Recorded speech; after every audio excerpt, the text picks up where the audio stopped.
My name is Claire Morrison, and I turned 31 the night my family disowned me. Birthdays are supposed to be special, aren't they? You're supposed to feel loved, celebrated, remembered. Instead, mine became the stage for the most humiliating betrayal I've ever endured. It wasn't always like this. Growing up, I was the quiet child, the one who read books instead of running wild in the backyard, the one who helped set the table while my siblings fought over the biggest slice of cake. My father used to call me his steady anchor. Mom, though? She always looked at me like I was a mistake she wasn't sure how to fix. I thought things would change when I grew older, when I built a career and moved out. But distance didn't soften her heart. If anything, it hardened it. Still, I came home. Birthdays, Christmases, family dinners, I showed up, even when they made me feel like an outsider. I told myself it was worth it, that one day, maybe, they'd see me as part of them. But this year shattered the last piece of that hope. The restaurant was one of those cozy little places my dad loved before he passed. My brother, Jason, picked it for the dinner, acting as though it was his idea to keep traditions alive. He always liked to play the hero, swooping in for credit where none was due. I arrived early, smoothing down the simple navy dress I'd bought just for the occasion. I wanted to look nice, presentable, worth celebrating. When my family walked in, Mom, Jason, and his wife, my younger sister Haley, they barely glanced at me. Mom gave me a tight smile. Jason cracked a joke about me actually being on time for once, and Haley rolled her eyes before burying her face in her phone. I told myself to breathe, to let it go. Dinner began pleasantly enough, though pleasant in my family meant Jason talking about his newest promotion and Haley showing off photos from her vacation. I sat quietly, smiling when expected, nodding when appropriate. And then dessert came. The waitress set a single slice of cheesecake in front of me with a candle flickering on top. Everyone clapped half-heartedly. I leaned forward, ready to make my wish, when Mom raised her wine glass. To family, she said, her voice loud enough to turn heads at nearby tables.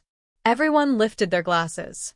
Then she added, almost casually, "Well, except Claire. You're not family anymore." The words hung in the air like smoke.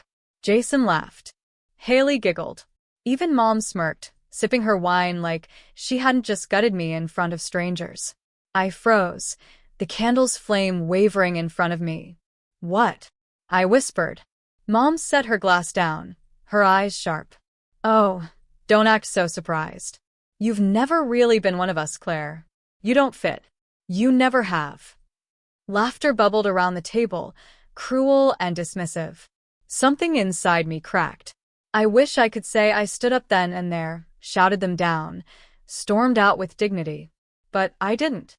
I just sat there, staring at the flickering candle while tears burned behind my eyes. They didn't see me. Not really. But maybe they would.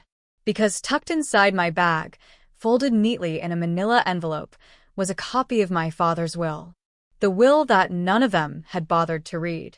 The will that named me, not Jason, not Haley, not Mom, as executor. The will that gave me control over the one thing they all wanted most, the family estate. I had debated bringing it. Debated whether tonight was the night. And then Mom gave me my answer. I wasn't family? Fine. But she was about to find out what that meant. I made it through the rest of dinner in silence, their laughter scraping against my ears. I blew out the candle without making a wish. What was there to wish for, anyway? When the check came, Jason pushed it toward me with a smirk. "Birthday girl pays, right?" I swallowed hard, my hands trembling under the table. For a moment, I considered pulling out the envelope right then, slapping it down in front of them, and watching their smug smiles vanish. But not yet. Timing mattered. So I paid the bill, tucked my bag over my shoulder, and walked out of that restaurant with my head high. They thought they had humiliated me, but I was already holding the weapon that would undo them all. Back home in my apartment, I poured myself a glass of wine and pulled out the will. My father's handwriting stared back at me from the scanned copy, his careful words steady and deliberate. To my daughter Claire, it read, "I entrust the role of executor of my estate, for I know she will act with fairness and integrity." fairness, integrity. Words my mother had never associated with me.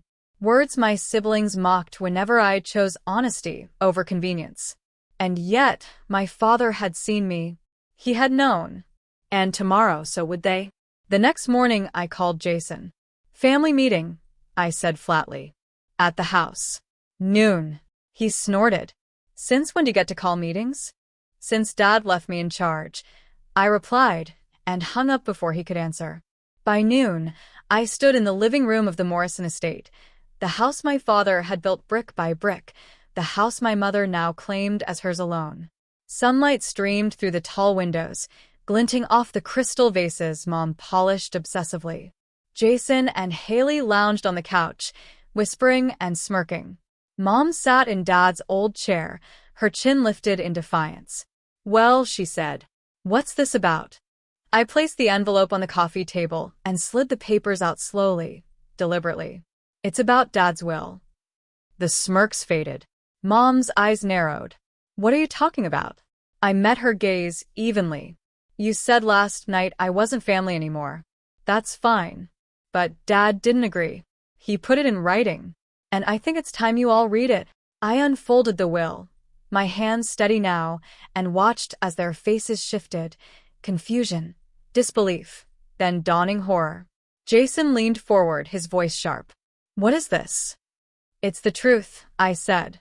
And as silence filled the room, for the first time in my life, I wasn't the one on the outside looking in.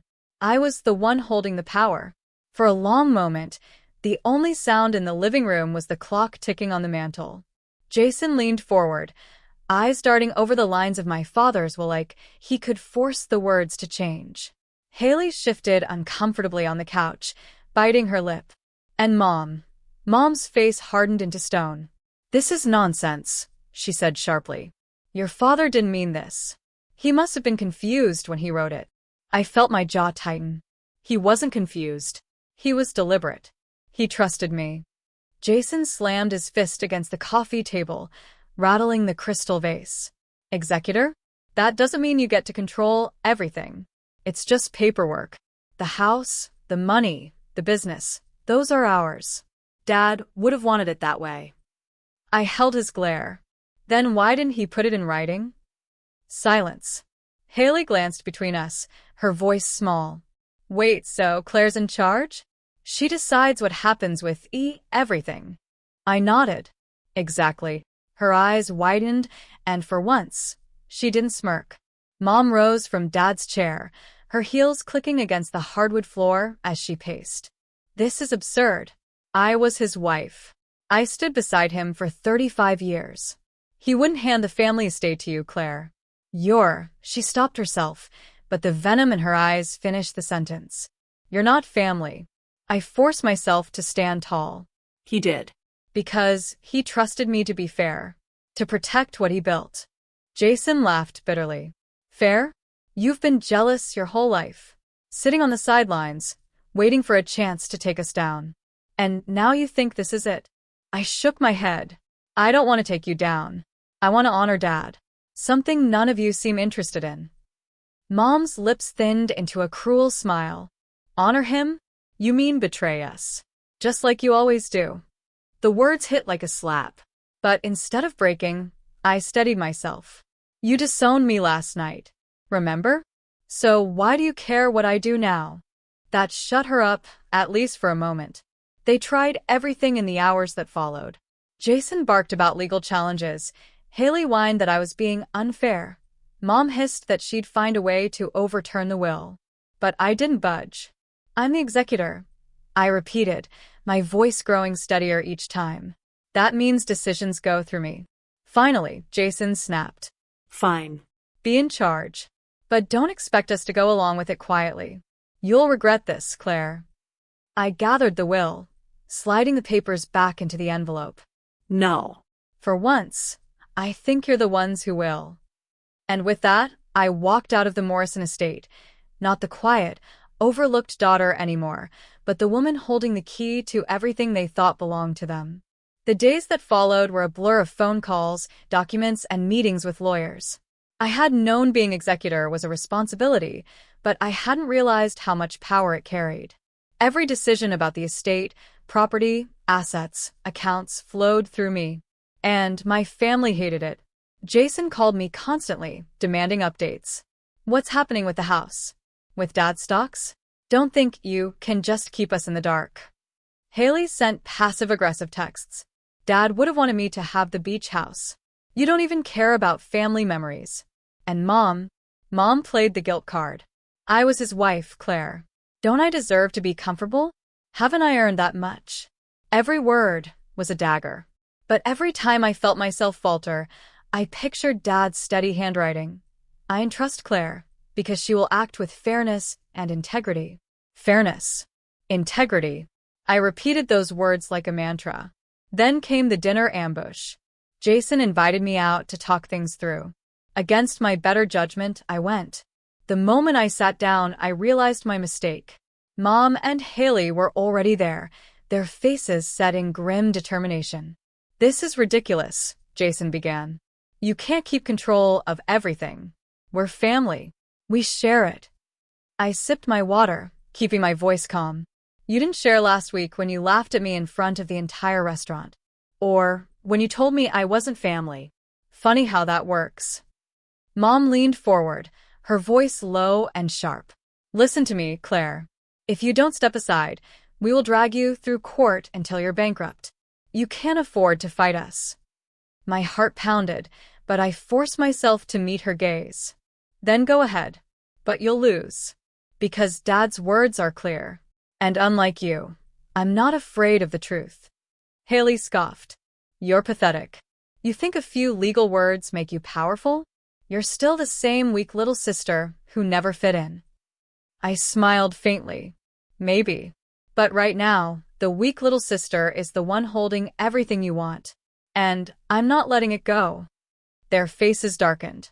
For the first time, I saw fear in their eyes. After that night, the war began.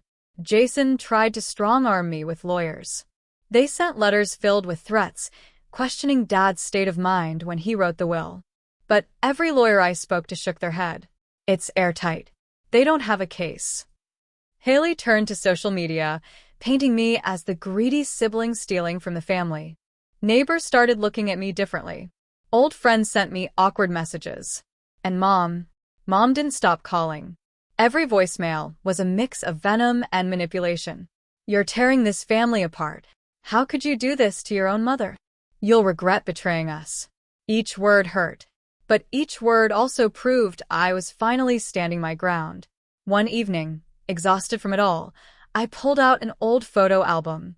Pictures of me as a child, birthday parties, vacations, family dinners. In every photo, Dad's hand rested on my shoulder, steady and protective. He saw me, even when they didn't. And that reminder gave me strength. I called our lawyer the next morning. I want to schedule a formal reading of the will. All of them present. No more back and forth. He agreed. Sometimes the only way to silence noise is to confront it head-on. The day of the reading, we gathered in the same office where Dad had signed the will years before. Jason sat stiffly, arms crossed. Haley fidgeted with her phone. Mom glared at me like I'd murdered someone. The lawyer began, his voice calm and deliberate. He read every line, every clause, every instruction Dad had written. And when he reached the end, the words were undeniable. I was the executor. I had full authority. Jason slammed his chair back. This is a joke. Haley muttered under her breath. Unbelievable. Mom didn't move. She just sat there, her face pale, her lips pressed into a thin line. Finally, she stood. If this is the game you want to play, Claire, then fine. But don't expect us to make it easy. You may have Dad's words, but you'll never have us. I swallowed hard, steadying myself. You told me that already, Mom. At my birthday dinner. Remember? Her eyes flashed, and for the first time, she didn't have a comeback.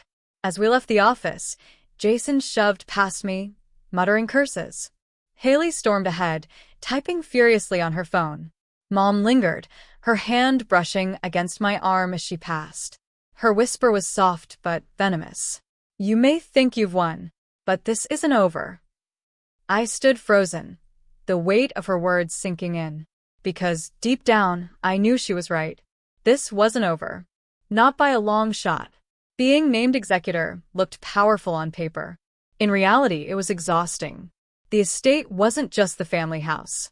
It was bank accounts, investments, debts, old business ties, and property scattered across the state. Every decision needed documentation. Every asset had to be accounted for. And every step I took was met with resistance from the people who should have been my biggest support system. Jason called daily. What about Dad's investment account? Did you check the balance? Because I think that should come to me since I helped him with business stuff. Haley left voicemails dripping with entitlement. The lake cabin is mine, Claire. I already told my friends we'd do a summer trip there. Don't even think about touching it. And Mom? Mom went straight for the jugular. Your father made a mistake trusting you. You've never been responsible. You'll ruin everything he built. Every message was another reminder. My own family saw me not as a daughter, not as a sister, but as an obstacle to be broken. But I refused to break. One of my first duties was to assess the Morrison estate, the house itself. The place where I grew up. I drove out on a Saturday morning, my stomach tight, as I pulled into the long driveway. The house loomed ahead, grand and stately, its white shutters gleaming in the sun. My father had built it brick by brick with his own company. It wasn't just a house. It was his legacy.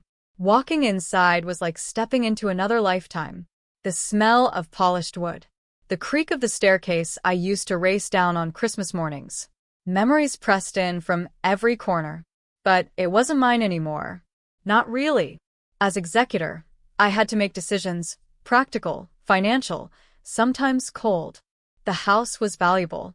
Too valuable to simply hand over to Jason or Haley to treat like their personal playground. I took notes, snapped photos, started planning an appraisal. That's when the door slammed open. Claire. Jason's voice boomed through the foyer. He stomped in, Haley at his heels. What are you doing here? I demanded. What are you doing here? He shot back. This is our house. No, I said firmly. It's Dad's house. And I'm the executor, which means I decide what happens to it. Haley scoffed, crossing her arms. You're seriously going to sell it, aren't you? God, Claire, you're heartless. My chest tightened, but I stood tall. I'm going to do what's fair. What's best for the estate. That's my job. Jason's face reddened. Fair? You wouldn't know fair if it hit you in the face. You're just jealous you never had what we did with Dad. The words stung, because part of me feared they were true. Dad had loved me, yes, but he had spent more time with Jason, grooming him to take over the business. Maybe Jason thought that gave him more of a claim. But Dad hadn't trusted him with the will. He had trusted me. I looked Jason square in the eye.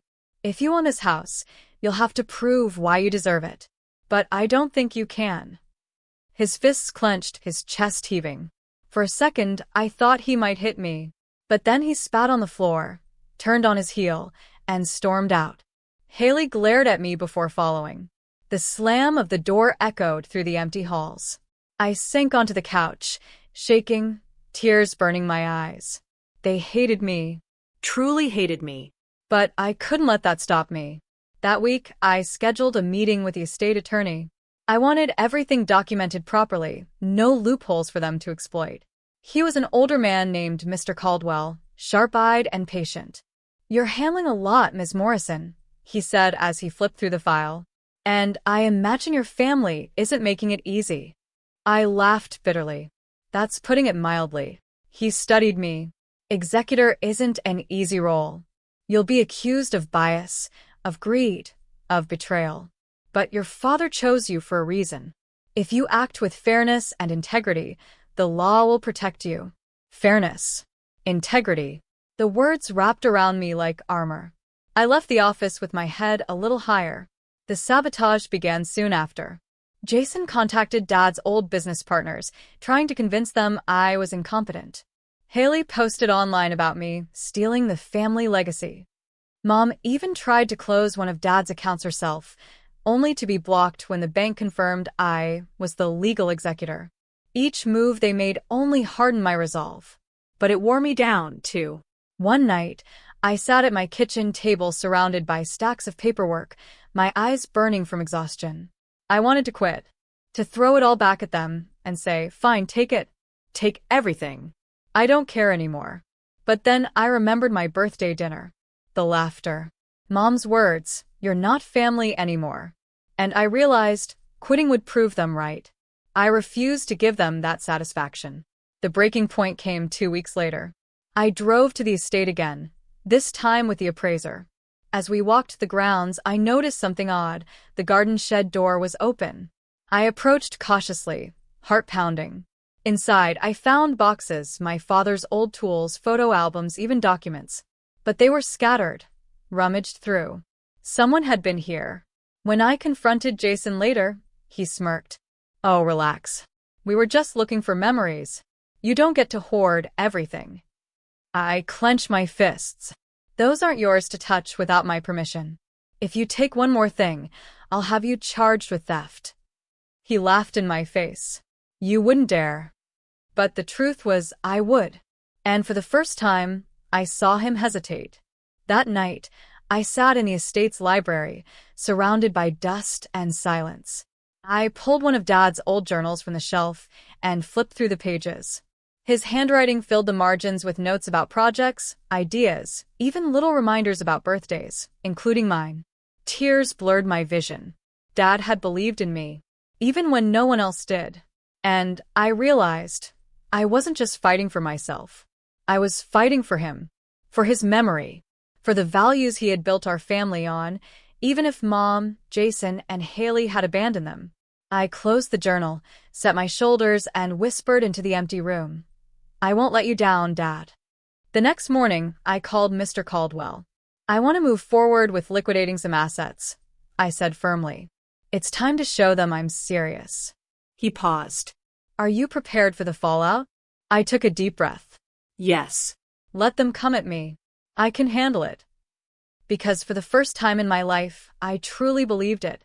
The first time I signed the order to liquidate an asset, my hands shook. It wasn't just paper, it was power. Real, tangible power. The bank account balance shifted under my pen, transferring funds into the estate trust. My decisions weren't just words anymore. They were action. And my family felt it immediately. Jason showed up at my apartment that night, pounding on the door like he meant to break it down. "Claire," he shouted, "open the damn door." Against my better judgment, I did. He barged in, his face flushed with rage. "You sold the stocks," he snapped. "Yes," I said calmly, standing my ground. "It was the right call. The estate needs liquidity." "Liquidity," he spat the word like poison. "Those stocks were mine. Dad promised." "No," I cut in. "If Dad had promised you, it would have been in the will. But it wasn't. And as executor, I followed the law." His chest heaved. For a moment, I thought he might strike me. But then he laughed bitterly, shaking his head. "You think you're so smart, so righteous. But you're just hiding behind paperwork. You don't know how to lead, Claire. You never have." I swallowed the sting of his words, forcing myself to stay steady. "Maybe. But I know how to do what's fair. And that's more than I can say for you." His eyes burned holes through me before he stormed out, slamming the door hard enough to rattle the frame. I sank into a chair, my body trembling. This wasn't just about money anymore. It was war. The next morning, Haley posted on social media, "Imagine your sister selling off family assets like they're junk at a yard sale. Betrayal at its finest." The comments rolled in, siding with her. Neighbors, old classmates, even family friends chimed in about how heartless I was. Reading them felt like being stabbed over and over. But then I remembered Dad's words in the will. Fairness. Integrity. And I realized I didn't owe the world an explanation. Only the law. Mom was next. She called me 3 days later, her voice dripping with venom. "You're destroying us," she hissed. "Do you even realize what you're doing?" "Yes," I said evenly. "I'm doing what Dad asked me to do." Her laugh was cold. "Your father always had a soft spot for you. He thought you were honest. But you're just petty. You're using his trust to punish us." My throat tightened, but I didn't let her hear the crack in my voice. I'm not punishing anyone. I'm protecting what he built. You're not family anymore, she snapped. You never will be. The line went dead. I sat in the silence, tears streaming down my face. She'd said it before, but hearing it again, so final, still cut me open. And yet, beneath the pain, something else flickered. Resolve. If they wanted a war, I would give them one. 2 weeks later, I made the hardest decision yet. The Morrison estate, the house itself, would be listed for sale. It wasn't a choice I made lightly. That house was my childhood, my father's legacy. But the estate needed balance, and the law required fair distribution. Keeping it in the family would only fuel more battles. Selling it meant clean closure. When I told Mr. Caldwell, he nodded. It's the right call. But they won't see it that way. He was right. Jason called within the hour. You can't sell the house, he screamed. That's ours. That's history. No, I said firmly. It was Dad's. And now it belongs to the estate, which I manage. It's going up for sale. Haley texted me in all caps. You're a monster. How dare you? And Mom showed up at my door. She looked tired, her eyes red-rimmed, but her voice was sharp as ever. You're erasing him, she accused.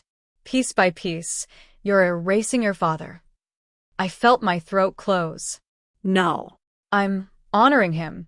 He trusted me to be fair, to do what's right. Her lips curled. Do you know what fairness is, Claire?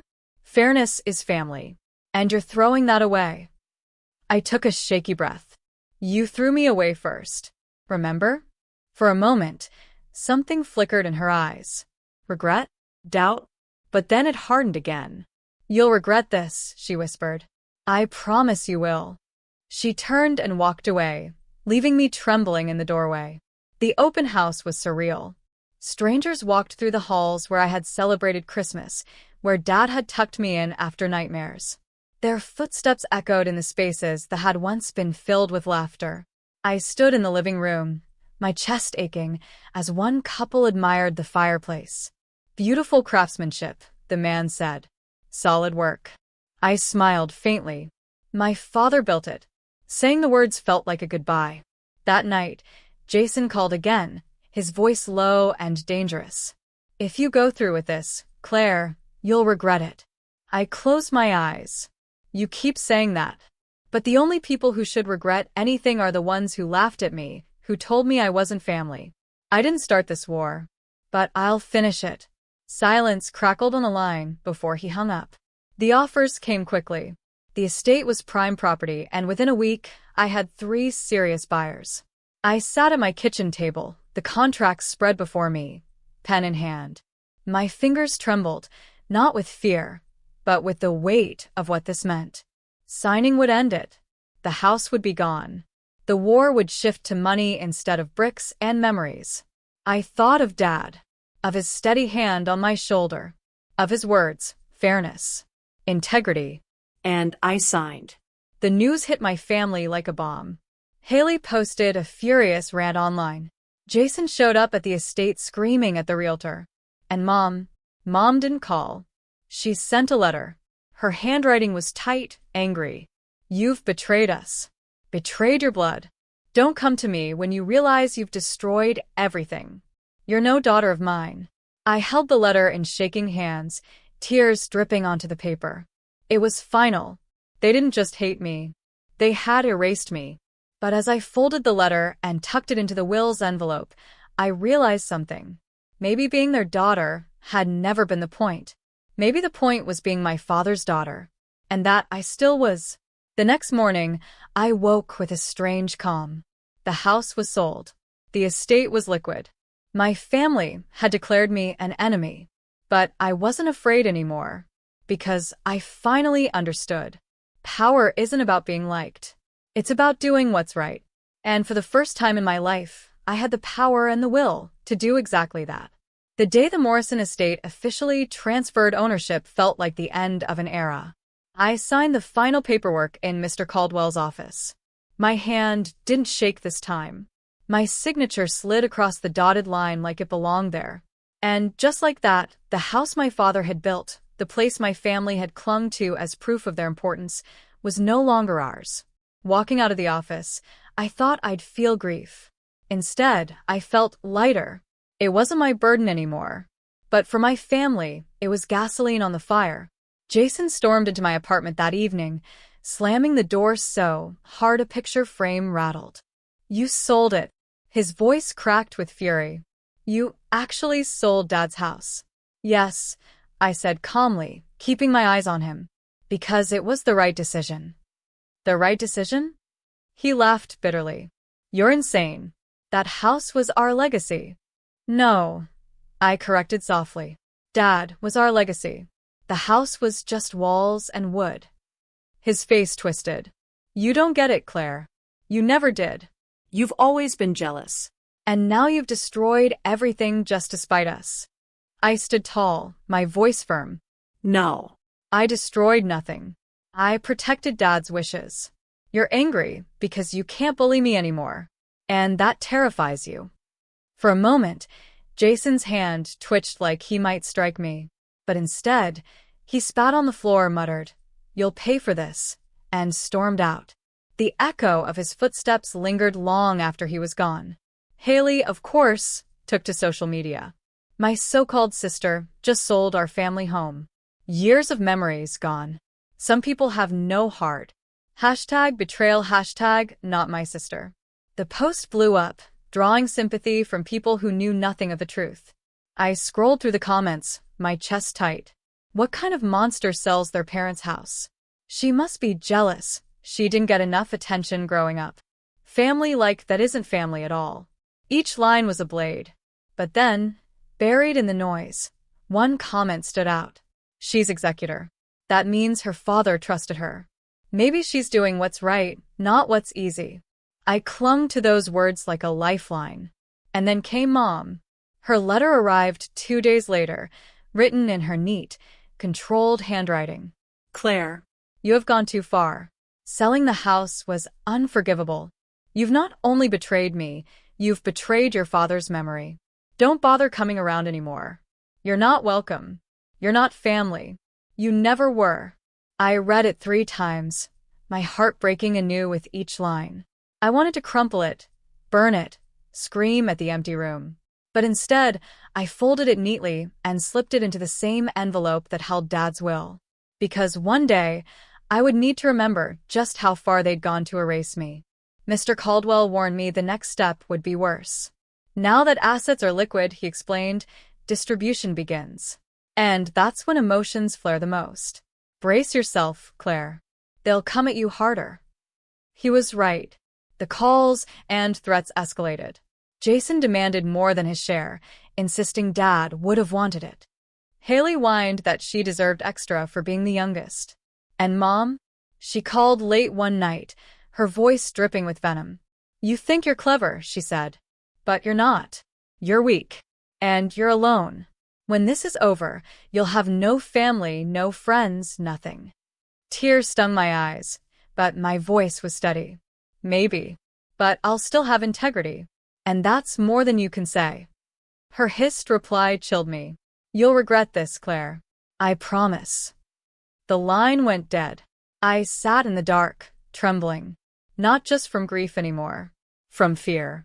Because for the first time, I realized my family wasn't just angry. They were dangerous. The next week, I noticed my car had been keyed. Deep, jagged scratches across the driver's side door.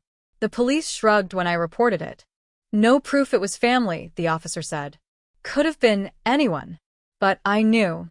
That same day, I came home to find the lock on my apartment door tampered with. Nothing was missing, but the message was clear. "We can reach you." I called Mr. Caldwell in a panic. He listened carefully, then sighed. "Claire, I need you to understand. Families fight hardest over money. You're in the right, legally and morally. But you need to protect yourself. Change your locks. Document everything. And don't meet them alone." I swallowed hard, nodding even though he couldn't see me. "I can handle it." But that night, lying awake in my bed, I wasn't so sure. 2 days later, I confronted Jason in person. We met in a cafe, neutral ground. He looked tired, but his eyes still burned with anger. "You're dragging this out," he said bitterly. "If you'd just step aside, we could end this quietly." I sipped my coffee, keeping my voice calm. "Quietly means letting you take everything. That's not happening." His jaw tightened. "Dad would hate what you're doing." "No," I said softly. "Dad would hate what you're doing." Greed. Lies. Threats. That's not his legacy. Jason slammed his fist on the table, making cups rattle.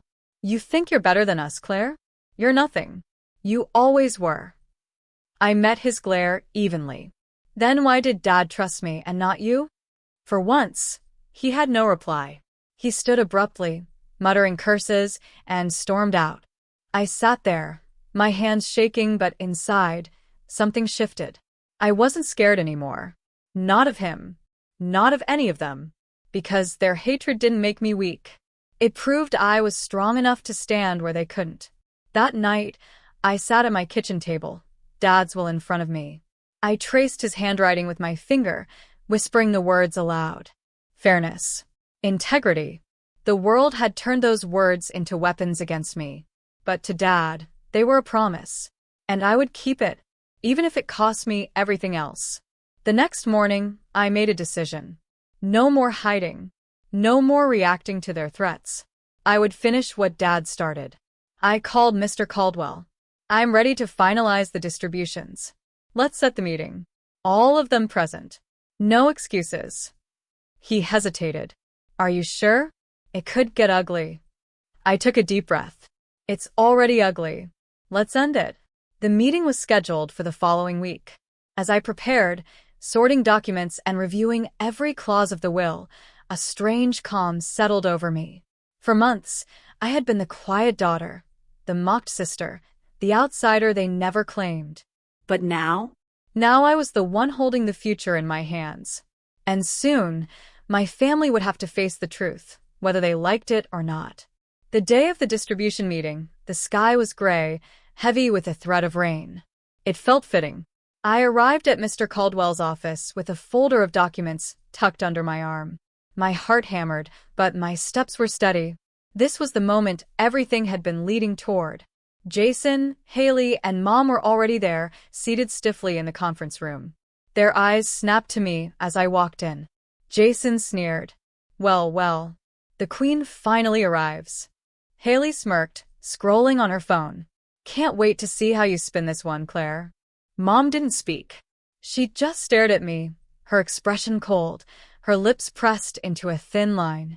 I sat across from them, placing the folder on the table. Mr. Caldwell cleared his throat. "Thank you all for coming. Today we'll finalize the distribution of the Morrison estate. Claire, as executor, has prepared the documents." Jason leaned back in his chair, arms crossed. Yeah. Let's get this over with." I opened the folder and began. After settling debts and legal fees, the estate totals just under $3 million. The assets have been liquidated as per legal requirements. The distribution will be equal. 1/3 each to Jason, Haley, and me. Haley looked up from her phone, frowning.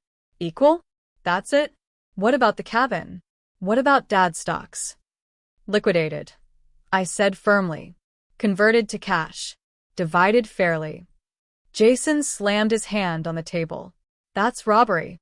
I was supposed to inherit the business assets. Dad told me." I cut him off. If Dad wanted that, he would have written it. He didn't. The will is clear. His face turned red. "You manipulated him. You whispered in his ear. Made him think you were the golden child." The accusation hit like a slap, but I forced myself to stay calm. I didn't manipulate anyone. Dad trusted me, because I was the only one who didn't treat him like a bank. Haley scoffed. "Oh, please. You're just jealous you never got attention. This is your revenge, Claire. Admit it." I met her glare steadily. "If revenge looks like following the law and keeping Dad's word, then fine. Call it what you want." Mom finally spoke, her voice sharp. "You're enjoying this, aren't you?" I turned to her, my chest tight. "Enjoying what?" "Watching us suffer. You've always been bitter, Claire. Always on the outside looking in." Now you think you're finally in control. But you're just proving what I've always known. You don't belong in this family. The words sliced deep, but this time, I didn't let them bleed me dry. I straightened my shoulders. You disowned me at my birthday dinner. Remember? You made your choice. And now I'm making mine. Her eyes flashed, but I didn't waver. Mr. Caldwell cleared his throat again, trying to keep the meeting professional. The distributions are straightforward. All funds will be transferred into separate accounts. There is no legal basis for additional claims. Jason leaned forward, his voice low and dangerous. If you think I'm walking out of here with the same share as Claire, you're insane. I deserve more. I looked him in the eye. No. You deserve exactly what the will says. Nothing more, nothing less. Haley jumped in, her voice shrill. This isn't fair. I'm the youngest. Dad would have wanted me taken care of. I snapped. Fairness isn't about favoritism. Fairness is equality. And Dad trusted me to see it through. The room went silent. For once, none of them had a comeback. But silence didn't last. Jason shoved his chair back violently, standing so fast it toppled over. You think this is over? It's not. I'll fight you in court until you're broke. I'll ruin you. Haley stood too, pointing at me like an accuser. You're not our sister. You never were. You're just some stranger who got lucky with paperwork. And Mom didn't stand. She just stared at me with such venom I felt it in my bones. You're dead to me, she whispered. Something inside me cracked, but it wasn't weakness this time. It was release. I stood slowly, gathering the documents into the folder. My voice was steady when I spoke. I've been dead to you for a long time, but Dad saw me, and that's enough. I turned to Mr. Caldwell. Let's finish the paperwork. The rest of the meeting blurred. Signatures. Transfers. Final confirmations. By the time it was over, the estate was officially closed. The Morrison legacy had been divided, clean and final. Jason stormed out without looking at me. Haley muttered curses under her breath as she followed. Mom lingered for a moment, her eyes locked on mine. For a second, I thought I saw regret flicker in her gaze. But then it vanished, replaced by pure disdain. You'll regret this, Claire, she said softly. One day, you'll realize what you've lost. I swallowed hard, my throat tight. I already know what I've lost. I just don't think it was worth keeping. She flinched, just slightly before turning and walking out. When the door closed, silence filled the room. I sank into my chair, my hands trembling. Mr. Caldwell studied me for a moment. You did well, he said quietly. Most people would have crumbled under that kind of pressure. I laughed bitterly. I almost did. But you didn't. His gaze softened. Your father would be proud. Tears filled my eyes, spilling over before I could stop them. I hope so. That night, I sat alone in my apartment, the folder of documents on the table in front of me. The battle was over. The estate was settled. But I didn't feel victorious. I felt empty. Because even though I had won, the cost was everything I had once wanted, my family. I poured a glass of wine and stared out the window at the city lights. They had disowned me. They had hated me. They had threatened me. But they hadn't broken me. And for the first time, I realized that was the true victory. Still, their voices haunted me. You're not family. You don't belong. You'll regret this. I pressed my hands to my temples, willing the words away. Maybe they were right. Maybe I would regret it. But deep down, I knew the truth. I had honored Dad. I had kept his wishes. I had chosen fairness and integrity, even when it cost me everything else. And that was something I could live with, even if it meant living alone. The Morrison estate was closed, the funds divided, the documents signed. On paper, it was finished. But grief doesn't follow paperwork. It lingers in the cracks of silence, in the spaces left behind when people who once filled your life turn into strangers. The first weekend after the final meeting, I found myself driving past the old estate. The new owners had already moved in. A different car sat in the driveway. Curtains I didn't recognize hung in the windows. It was no longer ours. I pulled over at the end of the drive, sitting with my hands gripping the steering wheel. Memories came rushing back, racing Haley up the stairs, Dad teaching Jason how to hammer nails in the shed, Mom scolding me for reading too long under the kitchen light. And then my birthday dinner. Her voice echoing in my head, "You're not family anymore." Tears blurred my vision. I pressed my forehead against the steering wheel, letting the sobs shake through me. Because as much as I tried to be strong, I had wanted their love, craved it even, and losing it, final, absolute, was a wound no one could heal. But after the tears came quiet, and in the quiet, a strange realization settled in. Maybe I hadn't lost family. Maybe I had simply lost people who refused to treat me like family. And maybe that was okay. The weeks that followed were strange. Neighbors who had once gossiped about me started nodding politely in the grocery store. A few even whispered encouragement. "You did the right thing, Claire." It surprised me, this quiet respect from people who had never spoken up before. But at night, loneliness still curled around me like a heavy blanket. Birthdays, holidays, simple dinners, I thought of the empty chairs where Jason, Haley, and Mom should have been. I filled the silence with work. Long hours at the office. Volunteer shifts at the legal aid clinic downtown. Helping strangers reminded me why Dad had trusted me. Fairness. Integrity. Values bigger than blood ties. One evening, after helping an elderly man fill out his housing forms, he clasped my hand and said, "You're a good one. The world needs more like you." I blinked back tears, whispering, "Thank you." Because sometimes, family isn't who you're born with. Sometimes it's who sees you. Then, one morning, a letter arrived. The handwriting was Jason's. My stomach twisted as I opened it. "Claire, I hate how this turned out. I hate what you did. But I can't stop thinking about Dad. Maybe you were right. Maybe he saw something in you that I didn't. I don't forgive you.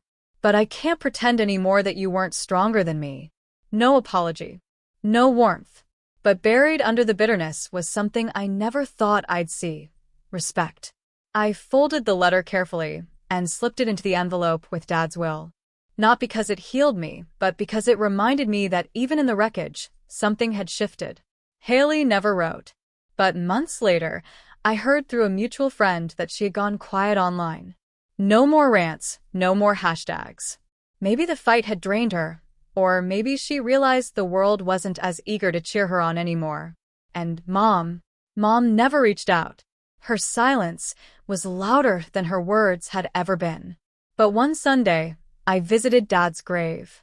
Fresh flowers already lay there, roses his favorite. And tucked between the stems was a small note, and signed, "I miss you." I'm sorry.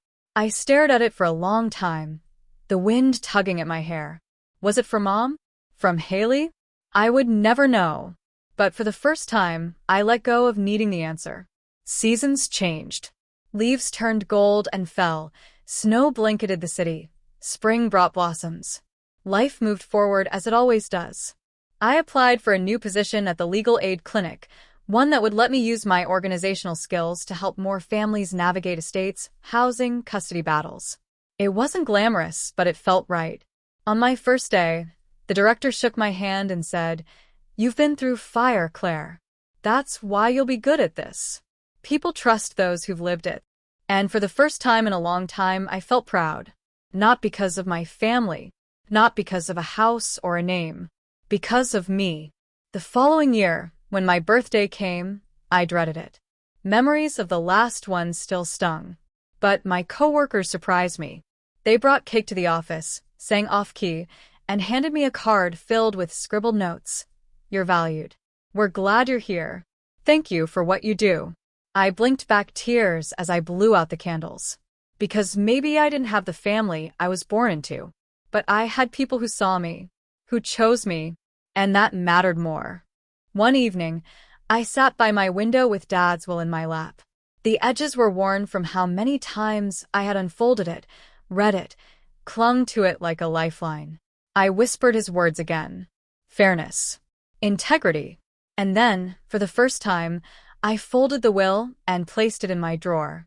Not because I didn't need it anymore, but because I finally carried those words inside me. I didn't need proof of who I was. I was living it. Looking back now, I realized the betrayal didn't break me. It freed me. Freed me from chasing love I was never going to receive. Freed me from shrinking to fit a family that had never truly seen me. Freed me to step into the person my father always believed I could be. They told me I wasn't family. And maybe they were right. Because I'm more than family. I'm myself. And that's enough.